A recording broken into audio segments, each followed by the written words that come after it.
Hello everyone. Greeting from Shri Saha Kelkar College Devgad. Myself Professor Rashmi Hirlekar. To be continue with international business, we have discussing about globalization.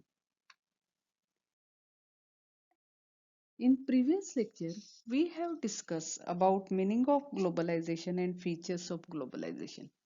In today's lecture, we will discuss about reasons for development of globalization.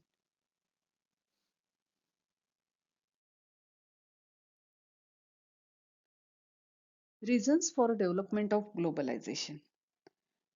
Rapid improvement in technology has been one major factor that has stimulated globalization process. काय म्हटलंय? Technology मधली rapid movement जी आहे, improvement जी झालेली आहे, त्याच्यामुळे ग्लोबलायझेशनच्या प्रक्रियेला गती मिळाली. This has made much faster delivery of goods across the long distance possible at lowest cost. Technological डेव्हलपमेंटमुळे म्हणजे अक्रॉस जगातल्या कुठच्याही देशाकडे जलद गतीने माल पाठवू शकतो आणि ॲट लोअर कॉस्ट कमीत कमी किमतीतही पाठवू शकतो आणि जलद गतीने पाठवू शकतो. There have been remarkable development in information and communication technology. Information and communication technology has played a major role in spreading out production of services across the country. Information आणि कम्युनिकेशन टेक्नॉलॉजीमुळे रिमार्केबल डेव्हलपमेंट म्हणजे वाखाणण्याजोगी development झालेली आहे व्यापारामध्ये.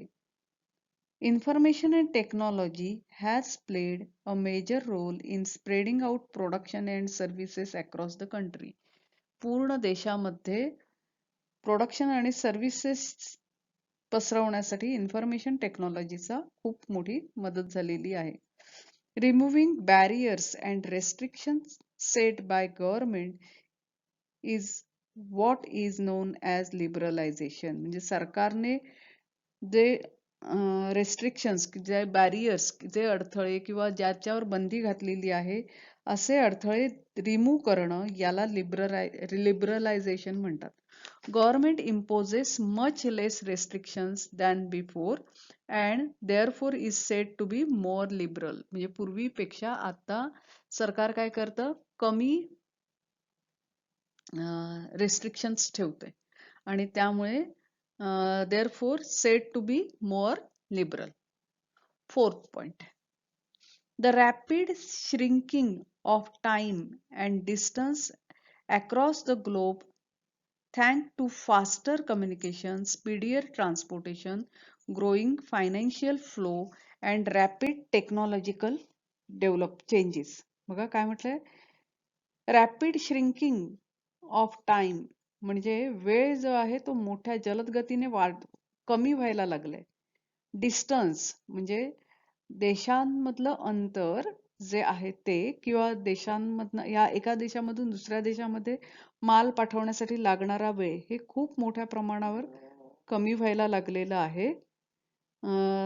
आणि त्यामुळे faster communication आणि speedier transportation ला धन्यवाद. ग्रोईंग फायनान्शियल फ्लो वाढतो आहे आणि रॅपिड टेक्नॉलॉजिकल चेंजेस होत आहेत. Fifth one, domestic market are no longer adequate reach.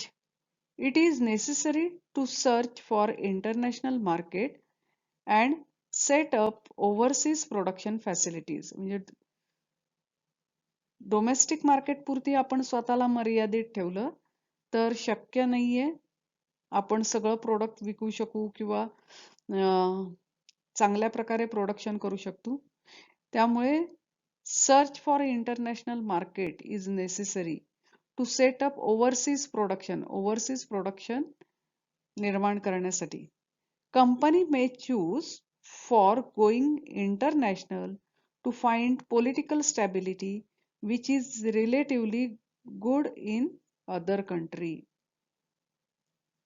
कंपन्या इंटरनॅशनल लेवलला का जातात? टू फाइंड पॉलिटिकल स्टॅबिलिटी, राजकीय स्थिरता शोधण्यासाठी, which is relatively good in other countries, इतर देशांमध्ये जी नक्कीच चांगली आहे.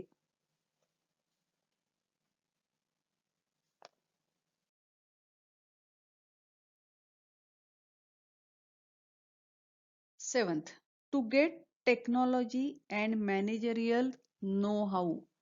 टेक्नॉलॉजी आणि मॅनेजरियल नो हाऊ म्हणजे मॅनेजरियल स्किल मधलं माहिती मिळण्यासाठी सुद्धा ग्लोबलायझेशन ची डेव्हलपमेंट मोठ्या प्रमाणावर झाली आहे.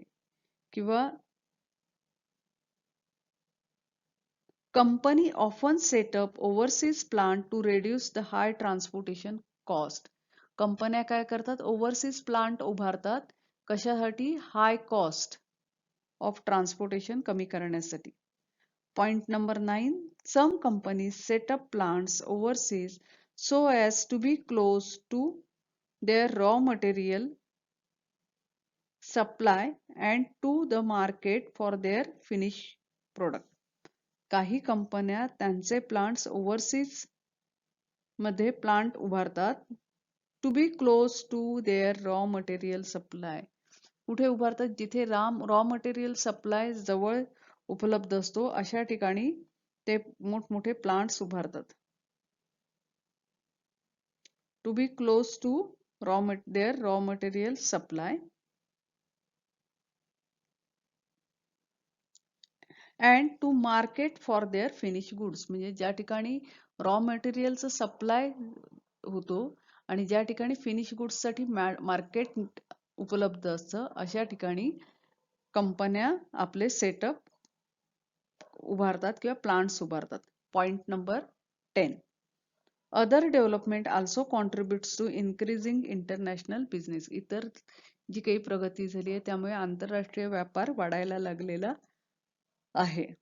The US, Canada, Mexico have signed northern America free trade agreement. US, Canada, Mexico यांनी अमेरिकेबरोबर free trade agreement, North American free trade agreement जे आहे ते साईन केलं आहे, which will remove all barriers of trade among this countries. या NAFTA मधल्या जे देश आहेत त्या देशांतर्गत म्हणजे त्या नाफ्टा अंतर्गत कोणतेही बॅरियर्स नाहीत आणि त्यामुळे त्या मेंबर कंट्रीज मधला व्यापार वाढतो आहे.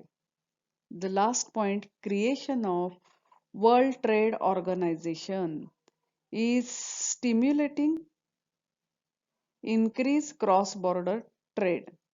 म्हणजे वर्ल्ड ट्रेड ऑर्गनायझेशन जी अस्तित्वात आली त्यामुळे क्रॉस बॉर्डर ट्रेडला चालना मिळाली आहे. These were reasons for development of globalization.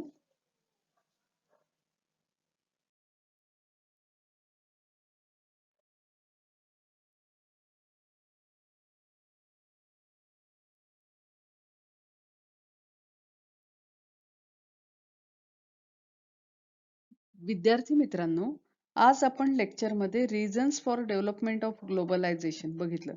Globalisation का वाढलं? तर रॅपिड इम्प्रूव्हमेंट इन टेक्नॉलॉजी हे एक मुख्य कारण आहे.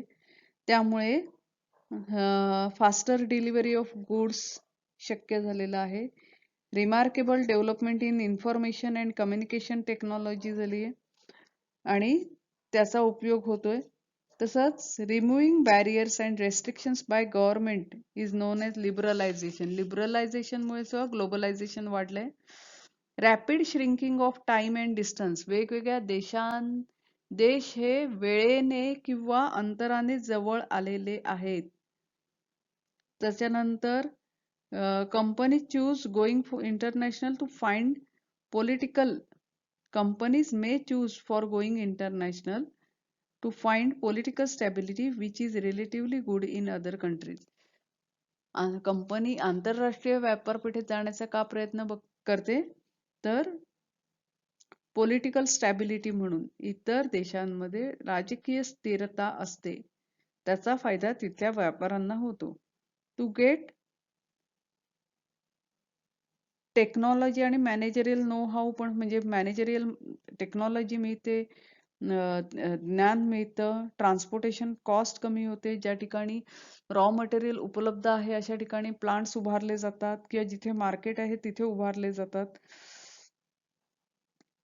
त्याच्यानंतर नाफ्टा सारख्या ज्या संघटना आहेत त्यामुळे ट्रेड बॅरियर्स कमी होऊन त्या संघटनांचे त्या संघटनेचे जे सदस्य आहेत US, Canada, Mexico, north America हे त्या सदस्यांपुरती वेगवेगळे ट्रेड बॅरियर्स काढून टाकतात आणि वर्ल्ड ट्रेड ऑर्गनायझेशन मुळे सुद्धा क्रॉस बॉर्डर ट्रेड वाढायला लागलेले आहेत. So thank you for today. We will meet again. Happy learning to you.